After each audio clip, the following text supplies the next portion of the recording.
Hello guys, welcome back to our channel. நான் உங்களோட Andrea from grade 5. இன்னைக்கு நம்மளோட தமிழ் புக்ல இருந்து நான் வந்து lesson 5 தான் உங்களுக்கு சொல்லி தர போறேன். டாபிக் என்ன அப்படினு பாத்தீங்கன்னா எது சிறந்தது. நான் இப்போ வந்து ஜஸ்ட் உங்களுக்கு ஒரு இன்ட்ரோ듀ce பண்றேன். 4 பேர் உண்டு. ஒரு லீடர் இப்போ வந்து மங்கையர்க்கரசி அரசி உண்டு. ஒரு நாட்டோட அரசி. ஒரு 100 பொற்காசுகளை கொண்ட ஒரு பொற்கிளி உண்டு. 4 பேர்ல நிறைய சாதனை செய்வாங்க. ஓகேவா? அந்த சாதனையில எல்லாரோட சாதனையுமே நல்லா இருக்கும். மங்கையர்க்கரசி அந்த பொற்காசுகளை கொண்ட 100 பொற்காசுகளை கொண்ட பொற்கிளியை யாருக்கு கொடுக்கிறார்கள் என்று பார்க்கலாமா? வாங்க வீடியோக்குள்ள போகலாம். ஓகே, பல ஆண்டுகளுக்கு முன் மங்கையர்க்கரசி என்பவர் தம்முடைய நாட்டை சிறப்பாக ஆண்டு வந்தார். மங்கையர்க்கரசினா யாரு? ஒரு அரசி. ஓகேவா? அந்த அரசி என்ன பண்ணாங்க, 100 வருஷங்களுக்கு முன்னாடி தன்னோட நாட்டை சிறப்பாக நல்ல சந்தோஷமா செழிப்பா நல்லா ஆண்டு வந்தாங்க. சரியா? அவர் நீதியும் நேர்மையும் மிக்கவராக விளங்கினார். அவங்க வந்து நீதியும் நேர்மையும் கரெக்டா சொல்லுவாங்க. ஓகேவா? அவர் ஆட்சியில் மக்கள் குறைவின்றி வாழ்ந்து வந்தனர். குறையே அவங்களோட ஆட்சியில அந்த நாட்டுல மக்கள் வந்து குறையே இல்லாம எந்த குற்றமும் இல்லாம சந்தோஷமான ஒரு வாழ்க்கையை வாழ்ந்து வந்தாங்க. ஓகேவா? ஒரு நாள் கிராம தலைவர் ஒருவர் அரசியிடம் ஒரு வழக்கை கொண்டு வந்தார். கிராம தலைவர்னா யாரு? இந்த அரசி வந்து நிறைய ஆட்களை பழைய வேலைக்கு வச்சிருப்பாங்கல்ல. இப்ப எக்ஸாம்பிள் வந்து ஒரு ஆள் வந்து மக்களுக்கு கிணறு தண்ணி பொறுப்பை எடுத்துக்கொள்ளணும். ஒரு ஆள் சாப்பாடு பொறுப்பை எடுத்துக்கொள்ளணும். ஒரு ஆள் மக்களுக்கு பொருளாதார பொறுப்பை ஏற்றுக்கொள்ளணும் அப்படின்னு நிறைய அரசர்கள் வச்சிருப்பாங்கல்ல. அரசர்கள்னா நிறைய நிர்வாகிகள். அந்த நிர்வாகிகளை ஒரு நாள் மங்கையர்க்கரசிய வந்து மீட் பண்ண வராங்க. சரியா? மங்கையர்க்கரசிய பார்க்க வராங்க. ஒரு நாள் கிராம தலைவர் ஒருவர் அரசியிடம் ஒரு வழக்கை கொண்டு வந்தார். வழக்குனா ஒரு வித்தியாசமான ஒரு தீர்ப்பு. ஓகேவா? வித்தியாசமான ஒரு கொஸ்டினோட கொண்டு வராங்க. ஒரு கொஸ்டின் கொண்டு வராங்க. ஓகேவா? அவருடன் 4 பேர் அரண்மனைக்கு வந்தனர். அரண்மனையில எல்லாம் ராணி வாழ்வாங்க. அந்த அரண்மனைக்கு அவர் கூட 4 பேர் வந்தாங்க. ஓகேவா? 4 பேர் அரண்மனைக்கு வந்தனர். அரசியை வணங்கிய கிராம தலைவர் தம் வழக்கை எடுத்துரைத்தார். ஓகேவா? அரசியை வந்து வணங்கினாரு. அரசி அம்மா வணக்கம் அப்படின்னு சொல்லிருப்பாரு. ஓகேவா? மங்கையர்க்கரசியோ சரி வணக்கம், என்ன பிரச்சனை அப்படின்னு கேட்டாங்க. இப்ப இவர் வந்து அவருடைய வழக்கை எடுத்துரைத்தார். ஓகேவா? அவர் வந்து சொல்றாரு பாருங்க. எங்கள் கிராமத்தில் செல்வந்தர் ஒருவர், செல்வந்தர்னா நல்ல பெரிய ஆள். ஓகேவா? நிறைய பணம் இருக்கும். செல்வந்தர் ஒருவர் ஒரு போட்டியை அறிவித்தார். செல்வந்தர் என்ன பண்றாரு? ஒரு போட்டி அறிவித்தார். ஓகேவா? ஒரு போட்டியை வந்து அந்த 4 ஒரு மக்களுக்குள்ள அறிவித்தார். ஓகேவா? அரிய சாதனையை புரிப்பவர்களுக்கு 100 பொற்காசுகளை கொண்ட பொற்கிளி ஒன்றை பரிசளிப்பதாக கூறியிருக்கார். ஓகேவா? அப்படின்னா என்ன? அரிய சாதனைனா யாரும் இந்த உலகத்துல செஞ்சிருக்க கூடாது. வந்து எப்படின்னா ஒரு புது சாதனை, அது நல்லதா இருக்கணும். அந்த நல்ல சாதனையை படைப்பவருக்கு நான் என்ன தருவேன்? 100 பொற்காசுகளை கொண்ட பொற்கிளியை தருவேன். ஓகேவா? 100 பொற்காசுகளை கொண்ட பொற்கிளி ஒன்றை பரிசளிப்பதாக அறிவித்தார். ஓகேவா? அந்த பொற்கிளியை பெறுவதற்கு இவர்கள் 4 போட்டி போட்டனர். அந்த பொற்கிளியை வாங்குவதற்கு என்ன பண்றாங்க? 4 பேர் போட்டி போடுறாங்க. ஓகேவா? போட்டி போட்டனர்.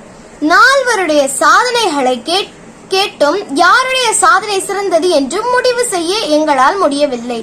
4 பேரும் நல்ல நல்ல சாதனை பண்ணிருக்காங்க. அதனால என்ன பண்ண முடியல எங்களுக்கு வந்து யாரோட சாதனை நல்லதுன்னு புரியல. நீங்க தான் வழக்கை என்ன பண்ணணும், எடுத்துக்கொள்ளணும் அப்படின்னு கேக்குறாங்க. ஏன்னா என்ன எழுதியிருக்கீங்க? நீதியும் நேர்மையும் மிக்கவராக விளங்கினார். மங்கையர்க்கரசி வந்து நீதியும் நேர்மையும் தவறாம பண்ணாங்கல்ல. அதனால என்ன பண்றாங்க? இந்த 4 பேரும் 5 பேர் அந்த கிராம தலைவர் அடுத்துட்டு இந்த 4 பேரையும் சேர்த்து 5 பேராட்டு மங்கையர்க்கரசி கிட்ட வராங்க. சரியா? அடுத்து என்னாச்சு? சாதனைகளை கேட்கும் யாராலையும் சாதனை என்னன்னு சொல்ல முடியல. ஓகேவா? பொற்கிளியை 4 சரிசமமாக பிரித்து கொடுக்க முடிவெடுத்தோம் என்றார் கிராம தலைவர். ஃபைனலா என்ன முடிவெடுத்தாங்கன்னா பொற்கிளிய வந்து 100 அப்ப 4 பேர்னா எவ்வளவு? ஒரு ஆளுக்கு எவ்வளவு கொடுக்கணும் அத நீங்க கமெண்ட்ஸ்ல சொல்லுங்க. 4 பேர் இருக்காங்க, சரிசமமாக பிரித்து கொடுக்கணும் அப்படின்னு இவர் சொல்றாரு. ஆனா இந்த 4 பேரும் என்ன பண்றாங்கன்னா, இல்ல அது எப்படி நீங்க சரிசமமாக பிரிச்சு கொடுக்கலாம், எங்களுக்கு தான் ஒரு ஆள், நாங்க 4 பேர்ல ஒரு ஆளுக்கு தான் நீங்க அந்த பொற்கிளியே கொடுக்கணும் அப்படின்னு ஒத்த கால நிக்கிறாங்க இந்த 4 பேரும். அப்புறம் பாருங்க சொல்றாங்க, சரிதானே, அதில் என்ன சிக்கல் என்றார் அரசி. ஆனால் இந்நால்வருக்கும் அந்த உடன்படம் மறுக்கினர். ஒவ்வொருவரும் தங்கள் சாதனையே பெரியது என்று கூறினார்கள். எல்லாரும் சொல்றாங்க, இல்ல எனக்கு சாதனை தானே பெருசு, அவ என்ன செஞ்சா, நான் செஞ்சது தானே நல்லா இருக்கு அப்படின்னு சண்டை போடுறாங்க. பொற்கிளி முழுமையாக தங்களிடையே சேர வேண்டும், தங்களிடமே சேர வேண்டும், எல்லா பொற்களையும் அந்த 100 பொற்காசுகளும் எனக்கு தான் வேணும் அப்படின்னு சண்டை போட்டுக்கிறாங்க. சரியா, நீங்கள் தான் சரியான தீர்ப்பை வழங்க வேண்டும், நீங்க தான் சரியான தீர்ப்பை வழங்க வேண்டும் என்று கேட்டுக்கொண்டார் அந்த கிராம தலைவர். அந்த கிராம தலைவர் சொல்றாரு, நீங்க தான் அரசி சரியான இது சொல்லணும் அப்படின்னு கேட்டுக்கிறாங்க. சரியா, அரசியார் அந்நாள் வரையும் பார்த்தார். ஒவ்வொருவருமாக உங்கள் சாதனையை சொல்லுங்கள் என்று கேட்டார்.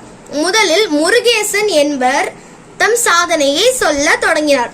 அரசி என்ன சொல்றாங்கன்னா, சரி உங்க சாதனை எல்லாம் என்கிட்ட சொல்லுங்க, நான் அடுத்தது பாக்குறேன் அப்படின்னு சொல்றாங்க. சரியா, அப்ப ஃபர்ஸ்ட் யாரு வரா, முருகேசன் என்ற நபர் அங்கு வருகிறார். ஓகேவா, முருகேசன் என்பவர் தம் சாதனையை சொல்ல தொடங்கினார். நான் ஒரு வியாபாரினா என்ன, தொழில் செய்யற ஆள். சரியா, வியாபாரி, நான் ஒரு வியாபாரி, மல்லிகை கடை வைத்துள்ளேன். மல்லிகை கடைனா என்னது, இந்த மல்லிகை ஜாமான், வெஜிடபிள்ஸ், ஃப்ரூட்ஸ் அந்த மாதிரி பட்ட மல்லிகை ஜாமான் வைத்துள்ளேன். இந்த கிச்சனுக்கு தேவைப்படுற இந்த திங்ஸ், மசாலா அந்த மாதிரி நிறைய மஞ்சப்பொடி, உப்பு அந்த மாதிரி பட்ட வைத்துள்ளேன். ஓகேவா, வியாபாரத்தில் முழு கவனத்தோடு ஈடுபட்டிருக்கும்போது தெருவில் ஒரு மாடு, வியாபாரத்துல அவர் போக்கஸ்டா இருந்தார். அப்ப தெருவில் வந்த மாடு ஒரு சிறுமியை ஆவேசமாக ரொம்ப கோபத்துடன் முட்ட வருகிறது. ஓகேவா, அப்ப முட்டவதற்கு பயந்தது. ஓகேவா, பாய்ந்தது. நான் உடனே ஓடி சென்று அந்த சிறுமியை காப்பாற்றினேன். என்ன சொல்றாரு, நான் தொழில ரொம்ப போக்கஸா இருக்கும்போது ஒரு மாடு ஆவேசமா ஒரு பொண்ணை முட்டுறதுக்கு பாஞ்சிச்சு. நான் அந்த சிறுமியை போய் காப்பாற்றினேன். நான் அந்த சிறுமியை காப்பாற்றினேன். இத்தனைக்கும் அவள் தந்தைக்கும் எனக்கும் நிலத்தகராறு உண்டு. ஆனாலும் என்ன, அவளோட அந்த பொண்ணோட அப்பாவுக்கும் எனக்கும் நிலத்தகராறுனா என்ன, இந்த லேண்ட் பிளாட் வாங்குறதுக்கு சண்டை உண்டுல்ல, சொத்து பிரச்சனை அந்த மாதிரி. ஓகேவா, நிலத்தகராறு உண்டு.